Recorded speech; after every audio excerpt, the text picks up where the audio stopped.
hand last autumn, which they kept quiet about, have begun to work their way through and have changed some of the perception of how Ukraine is doing in the war.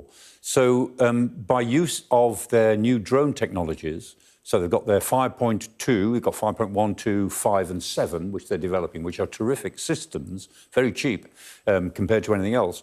And their 5.2 drone is very effective at attacking logistics behind the line, anything from 20 to 200 kilometres. They've also got a Hornet drone, which was made of polystyrene, carries a small charge, but it's AI-directed, and it can attack moving targets extremely effectively. And then they've got a new drone, which they've only just unveiled, and they're keeping the specifications of that to themselves. But what they're doing is attacking Russian logistics that are going towards the front. So if you look at Pokrovsk there on the map, and that's been the main focus of Russia's attempts at a spring offensive. And the Ukrainians have basically been starving them of equipment going to Pokrovsk. And even more than that, look at that from between Rostov-on-Don inside Russia right through to Dzankoy in Crimea, because there's only two ways into Crimea in the north there. There's two little land bridges there to mainland Ukraine, and then there's the Kerch Strait where it sort of abuts Russia itself. But the main road from Rostov-on-Don to Dzankoy is the R280, and it runs all the way along the coast, runs through Mariupol and also Melitopol, Berdyansk.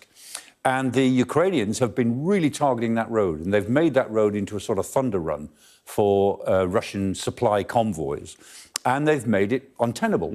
And that puts Crimea under real pressure, because one of the things the Ukrainians have been trying to do to the Russians is to make Crimea unviable as a place to live for all the Russians who've moved in since 2014 when the Russians seized it, and also make it unworkable as a military base. Because it's a big military base, it feeds all of the military supplies up into southern Ukraine. Sevastopol was the home of the Black Sea Fleet.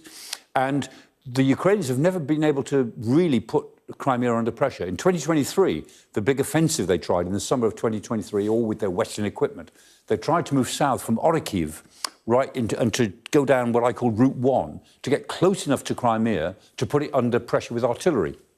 They didn't make it. But now, with their new drones and their long-distance drones, they're able, and some of the ballistic missiles they're developing, they're able now to put Crimea under real pressure. So that's a strategic gain for them. Plus, their drones, and again, it's their homemade drones, are attacking Russia itself, and they're creating real shortages of refined oil and petrol inside Russia. It's not going to bring the Russian economy down, but it certainly increases the staggering of the Russian economy this year. So they've done themselves some good. As I keep saying, none of this is going to win them the war, but they've turned the narrative round that they are the ultimate losers. The Russian position has always been, particularly talking to the Americans, they say, look, we will win this war. The longer the Ukrainians hold on, the worse it will be for them. Get them to give in now, and fewer people will die. And that was an argument which President Trump repeated again and again. And the argument now is, and what the G7 leaders are trying to say to the Americans, I think, is the situation is different on the ground now. You know, you said that President Zelensky had no cards to play in that famous meeting that we were talking about before on the 20th of February last year, wasn't it? February 2025, that's right, yeah.